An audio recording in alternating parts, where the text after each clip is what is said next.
If we look below the rational conceptual surface of the human mind, we find vast, unplumbed depths, which make up what we call the unconscious. The psyche, in its wholeness, consists of both the conscious and the unconscious. The unconscious, non-rational part of us is by far the larger part of our total nature. Its importance is far greater than we generally care to recognize. Consciousness is just like a light froth playing and sparkling on the surface, while the unconscious is like the vast ocean depths, dark and unfathomed, lying beneath. In order to appeal to the whole person, it isn't enough to appeal just to the conscious, rational intelligence that floats upon the surface.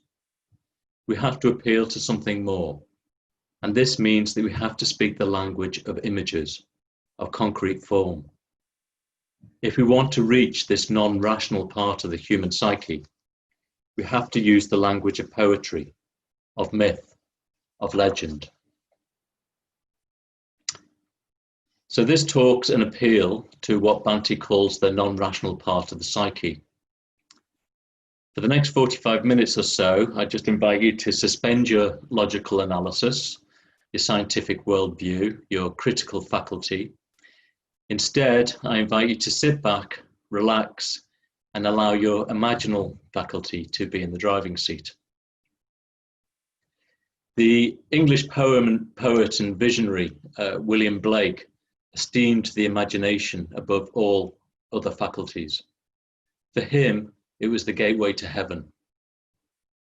Banti, who was a great fan of Blake, definitely had sympathy with this view. He said somewhere that the imagination is essential to the spiritual life. Or to put it the other way around, the spiritual life is almost impossible without the imagination. You may not think of yourself as imaginative, but you are. We all are. The human race is extremely imaginative. For a moment, let's turn our minds to some current and emerging realities in our world. In November, some of you know, I flew to New Zealand. I took off from Manchester on a plane with 500 people to the other side of the world. 500 of us in an iron tube hurtling through the sky at hundreds of miles an hour, thousands of feet in the air, watching films, probably many different films, on little screens on the seats in front of us. And 33 hours later, with a brief stop in Singapore, I arrived in Auckland, New Zealand. I take air travel for granted, but when I step back and think about it, it's truly amazing. I imagine all of us have got smartphones that put a world of knowledge at our fingertips. I use my phone to Skype, WhatsApp, and Zoom with friends all over the world. Last week, I was on a Zoom call with order members in India. And on another day, I had a meeting with order members in New Zealand. As we spoke, there were satellites in outer space receiving and sending messages to each other's phones. In a different realm of life, the medical realm, I guess, the biological realm, we have vaccines that protect us from hideous diseases. And we're on the cusp of achieving tailored drug therapies that will adapt to the idiosyncrasies of individual DNAs. Of course, it's not all so wonderful. We also have satellite-guided weaponry that can hit a target with pinpoint accuracy, and nuclear weapons that can wipe us all out at the push of a button. All of this, absolutely all of it, and so much more, began with individual acts of imagination. Our experience of reality, culture, and society is the result of countless imaginings. Without the imagination, the world as we know it simply would not exist. So, let's not be sniffy about the imagination. For good and for ill, the imagination is extremely powerful. It's the creator of our individual and collective worlds. As Buddhists, we would do well to cultivate imaginations that are orientated towards the beautiful, the good, and the true. Science, of course, has its place, but dogmatic rationalism can result in being skeptical of anything that can't be empirically measured or verified, such as myths. The mythic realm exists in a sort of twilight zone, and it's the imaginal faculty that gives us access to it. We simply cannot and will not experience the mythic life if we insist on being hyper-rational and scientific. It's simply the wrong tool for the job. It's like trying to smell with your eyes or taste with your ears. So I'm just going to share a screen now. Can you enable screen sharing, please, Vijaypala? Should be enabled, Arthavadin. It's not coming up. Okay, hang on a moment.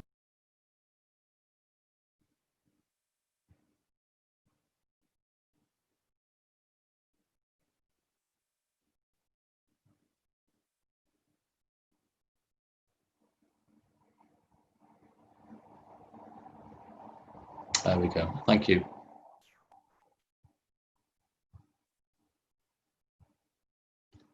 Okay. So this is a young Arthavadin with an oversized t-shirt. Okay, I'd like to tell you about something that happened to me when I was young, when I was a young man, that might give you a flavor of the mythic realm.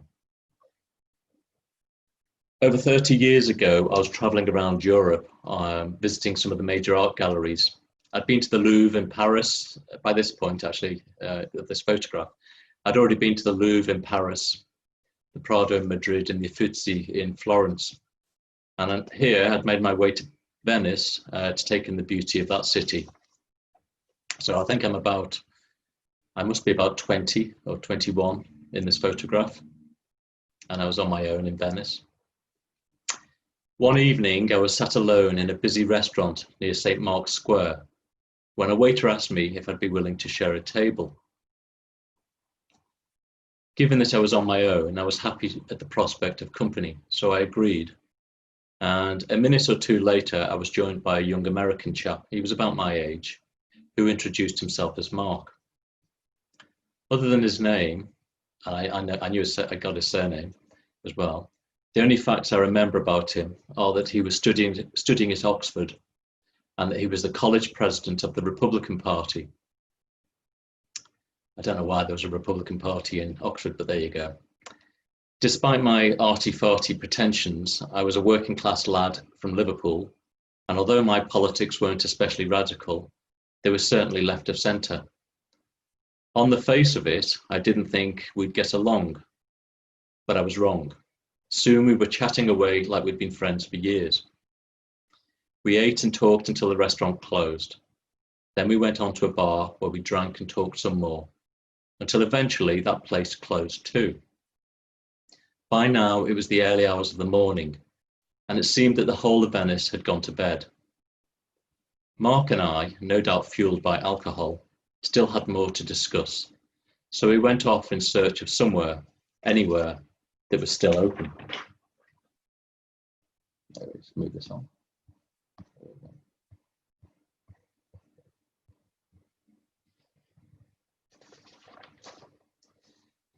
We ambled through the narrow streets, along canals, under bridges, and all that could be heard was the hushed voices echoing in the empty night. If you've ever been to Venice, you'll know that it's a labyrinth. So it wasn't long before we were lost. However, we turned a corner and completely unexpectedly before us, in the dead of night and apparently in the middle of nowhere, was a bar, dimly lit on the outside by old-fashioned gas lamps. The interior was also lit, and through frosted glass we could clearly make out the moving silhouettes of people inside. As we walked across the threshold, it was as if we were transported back 100 years. The place was bustling and had the red velvet atmosphere of a late 19th century pub. There was a long marbled bar, with an equally long engraved mirror behind it. Waist-coated and aproned waiters with slick oiled hair carried trays of drinks to customers sat around small round tables. I distinctly remember the women in fishnet stockings, colourful waist-pinching basques, and feather boas. I remember one sat on the lap of a besuited, mustachioed man smoking a cigar. The men looked just as 19th century as the women. This noisy, smoke-filled bohemian bar was disorienting because everything in it was convincingly and compellingly authentic. Mark and I must have looked out of place in our t-shirts and jeans, but that didn't bother me. I was completely enthralled by the sheer magic of the place. We ordered some drinks, and, well, that's all. My memory of that night abruptly ends there. Some hours later, I woke up alone in my hotel room. I have absolutely no recollection of how I arrived back there. Mark didn't know where my hotel was, so he couldn't have taken me, and this was long before the days of mobile phones, so I couldn't just call him to find out. In fact, I never saw or heard or had contact with Mark again. I was in Venice for another day, and I tried to find that rather strange and mysterious bar again, but I couldn't, and no one I asked knew anything of it. All I can say for sure is that it felt real. So real, in fact, that the memory of it has stayed with me for over 30 years. That bar exists for me as an unproven but emotionally meaningful reality. And it is this sort of mysterious twilight reality that myths inhabit. I will just add that a few months ago, I did do an internet search for this chap because I did have his surname, and I did actually find out that he had been to Oxford University, and he's currently a hedge fund manager in Singapore.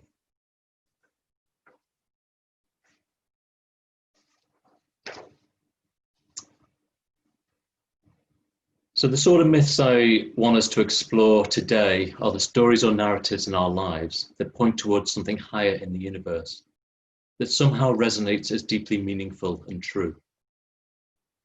The reason the Greek myths have endured for thousands of years is because they resonate in this way. They may not be historically objective, yet they still ring true. The Buddha's life story can be regarded as a myth. Who can say if or what we know about the Buddha and his life actually happened or not? On some level, it doesn't really matter, because his life story works as a myth.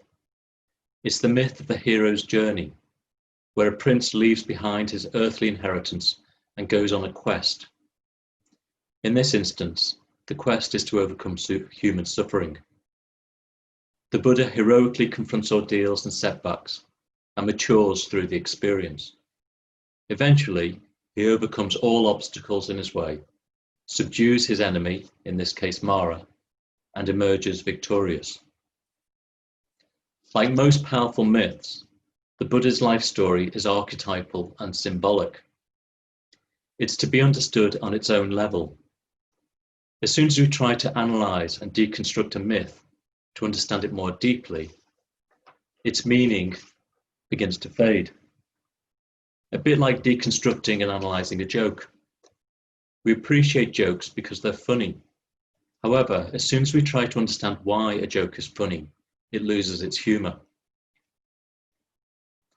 I think that we all, and I do mean all of us, live our lives according to scripts, narratives, or stories that we unconsciously repeat to ourselves again and again and again. These influence our decisions and ultimately the trajectory of our lives. I don't think it's too much of a stretch to call these stories personal myths. They have a powerful influence over us, regardless of whether or not they are verifiably true in scientific terms. Some of these myths, no doubt, are limiting and life-denying. From a Buddhist perspective, they're intrinsically unskillful because they keep us small and prevent us from growing, developing, and transcending our current state of being. They stop us achieving our human and spiritual potential. I suppose we could say that when we succumb to these myths, we've fallen under the spell of Mara.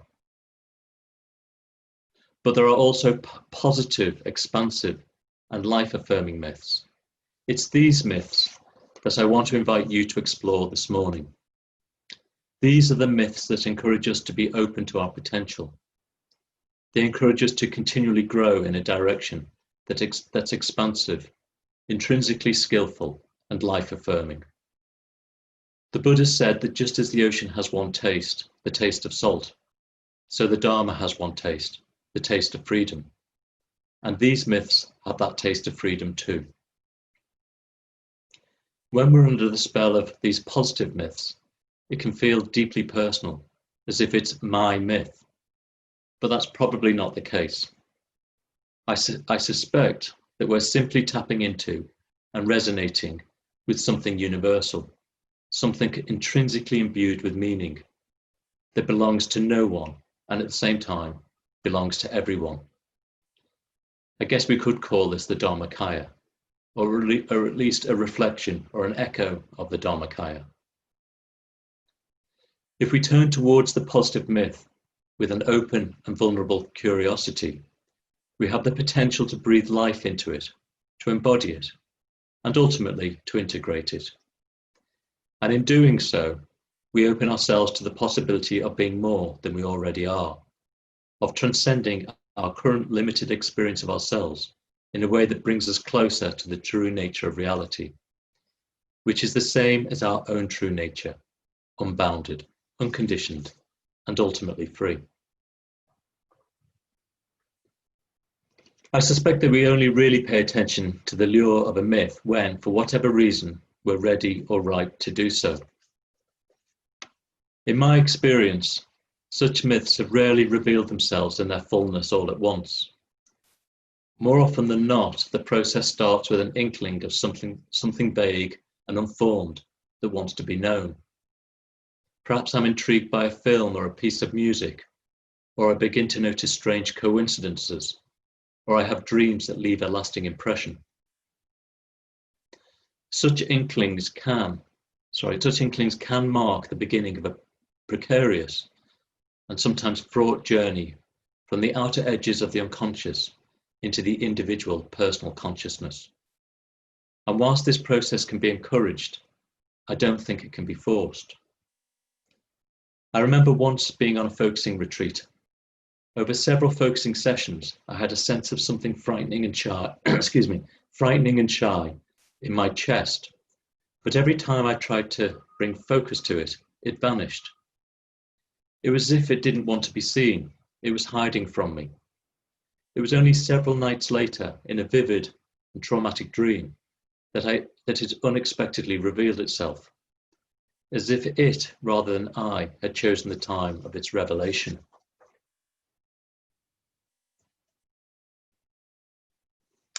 Beyond being curious, open-minded, and non-judgmental, perhaps the best way of encouraging the revelation of a personal myth is by being mindful of the external conditions in which you place yourself.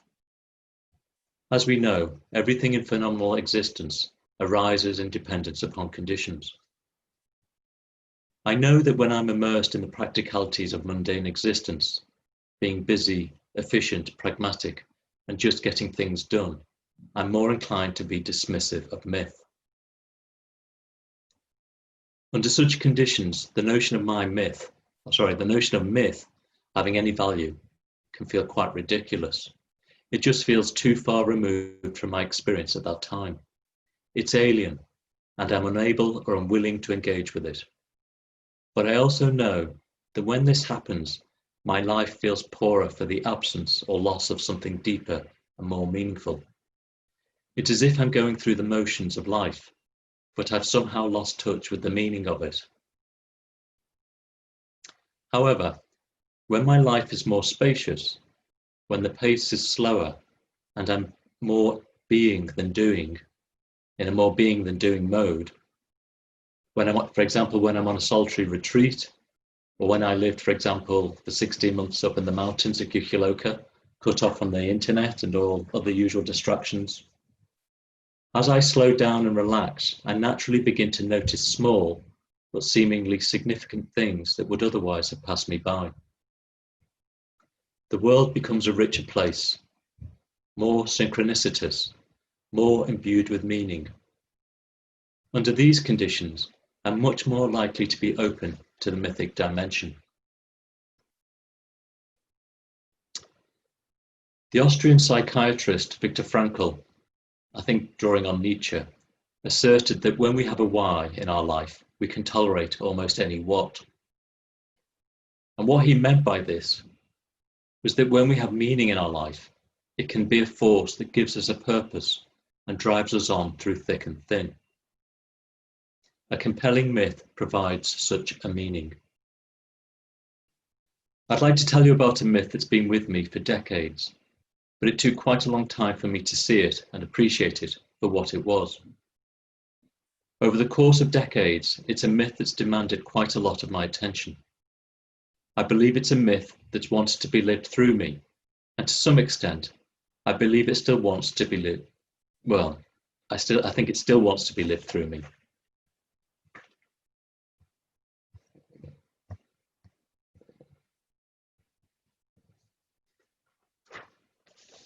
So I painted this picture. It's metaphorically me. I don't really look like that. Naked on a rock in the middle of a stormy sea, arms outstretched, beseeching to God or the universe to give me a sign, to show me the way, to give me a direction.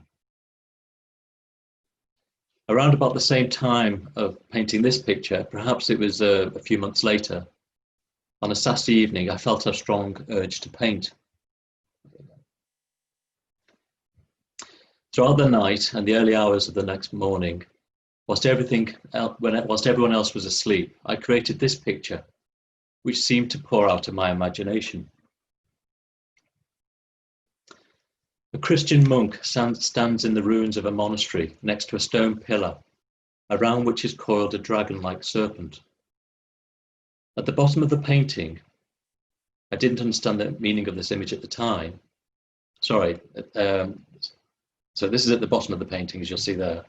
I didn't understand the meaning of the image at the time, but in more recent years, it's begun to make sense, and it feels a bit like a terma, a hidden teaching that reveals itself when the time is right.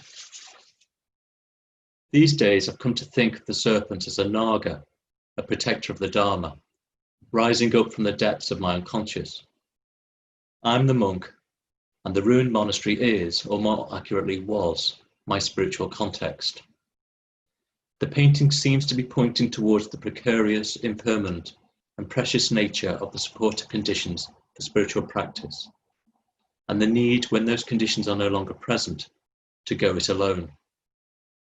In the background, there's a pagan stone circle surrounding a sun, which somehow suggests the need to go back to what's primal, but that's probably another story. 2 years later, I dropped out of art college, so I was about 19 at this point, 18 or 19, and was living on a kibbutz in Israel.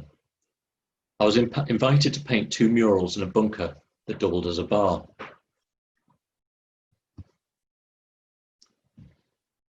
On one wall, I painted an empty rowing boat moored on this side of a river amongst some rushes. On the other wall, I painted a row of Christian monks with cowls or hoods covering their heads, walking past a ruined monastery. Again, I don't know where these images came from. They weren't considered or thought through in any way. They were just spontaneous eruptions from my unconscious.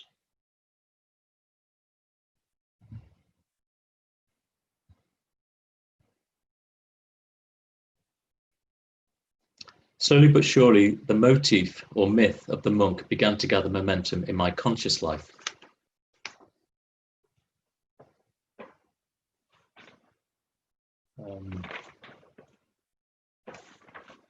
Perhaps it had been there for years, but I hadn't paid it much attention. I remember that as a child, one of my favorite TV programs was Kung Fu. I especially loved those cameos where Grasshopper was in the Shaolin monastery being tested by the blind abbot. It was probably this TV series that inspired me to take up karate when I was about 10 years old. What I didn't know then, but discovered much later, was that my karate teacher in Liverpool, a chap called Dave Scott, had studied not just karate in Japan, but he'd also studied Zen Buddhism.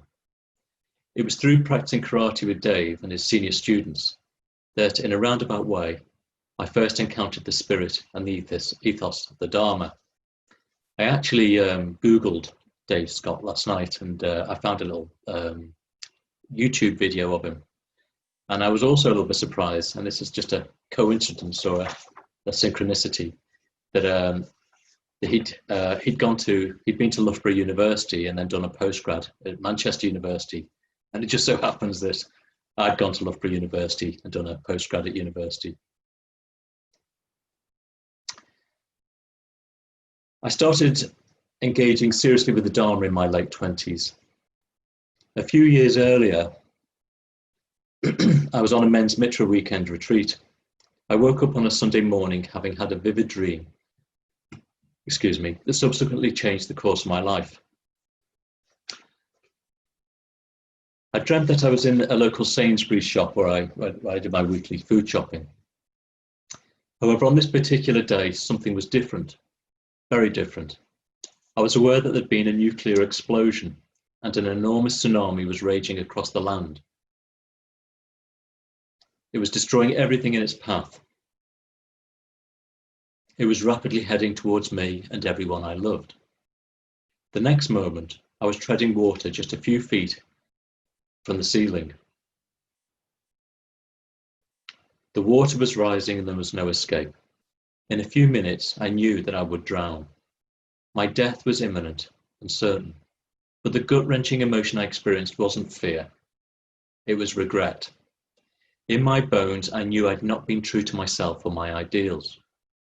I'd wanted to live an authentic and meaningful life, but I'd lacked the courage of my convictions. Instead, a safe, comfortable, and conventional life. I'd done what others wanted and expected of me, often putting their wishes before my own. Now, in these last few desperate minutes, I realized how I'd wasted such a rare and precious opportunity. I'd had my chance and I'd blown it. It was this dream that compelled me to request ordination into the Triratna Buddhist order.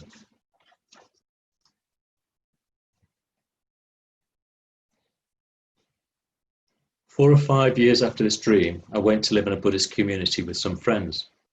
And whilst there, I read Hermann Hesse's book, The Glass Bead Game. The main character of this book is Joseph Knecht, who was educated within and joined a sort of monastic order. Again, there was something about the monk Knecht that resonated very strongly for me. His life of commitment to the order and what it stood for.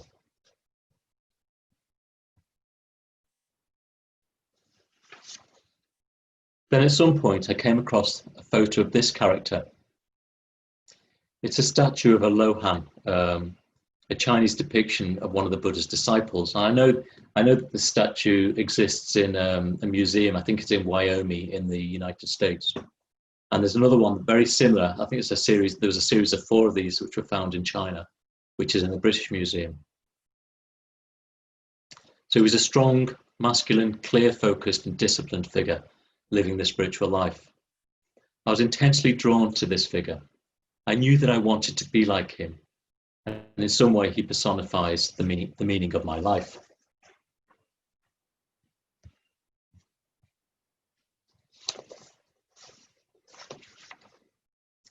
Another painting that's long had a similar effect on me is this one of St. Francis by the Spanish Baroque artist Francisco de Zuberan, and this is in the National Gallery in London. So this is a close-up of St. Francis's face from the painting.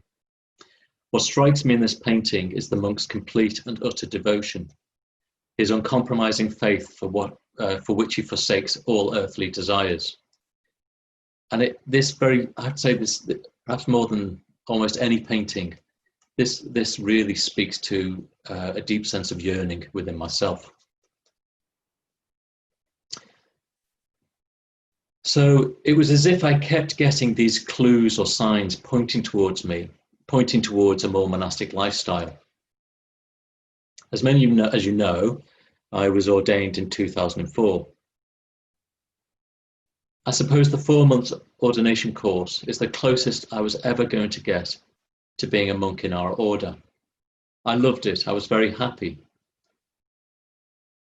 And shortly afterwards, it may even have been on that ordination course, I had quite a telling dream.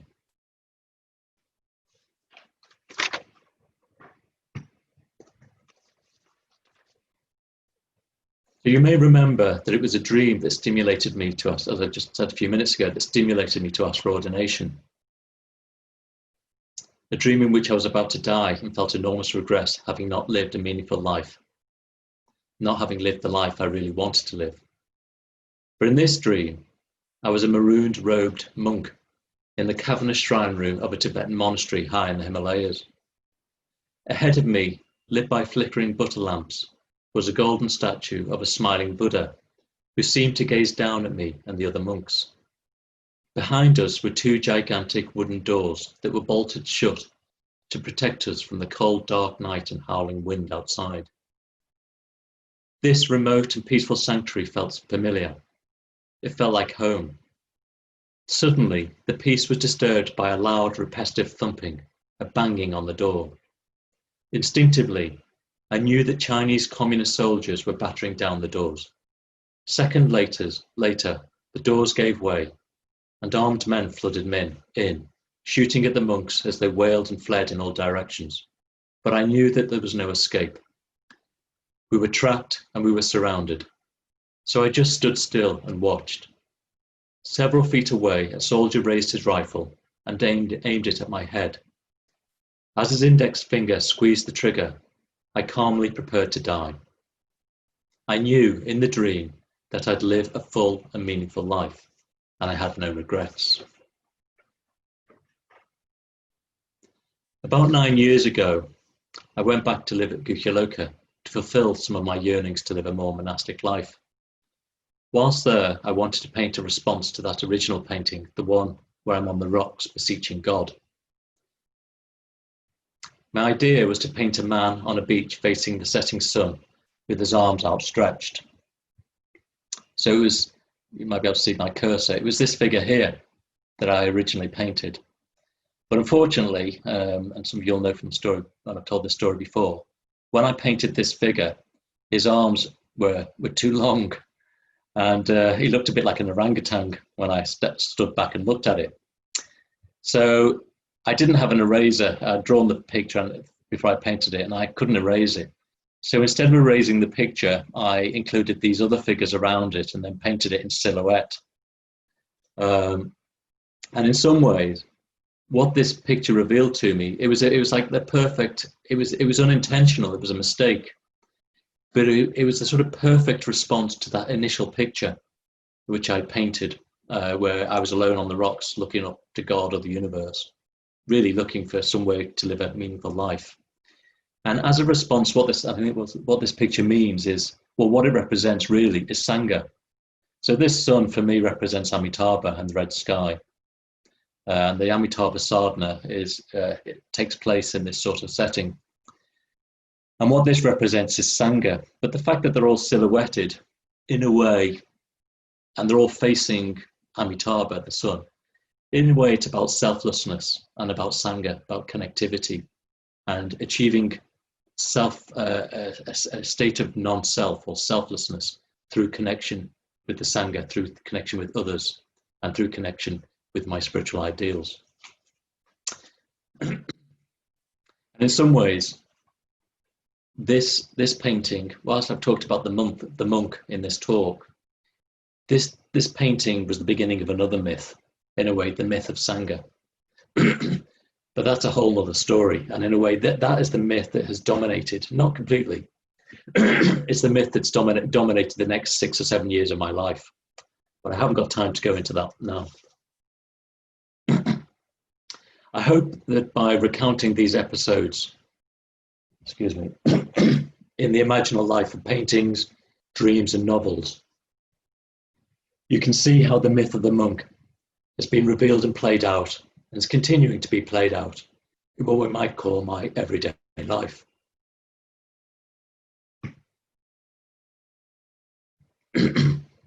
Clearly, I'm not a monk, but many of my life decisions have been influenced either directly or indirectly by the monk myth.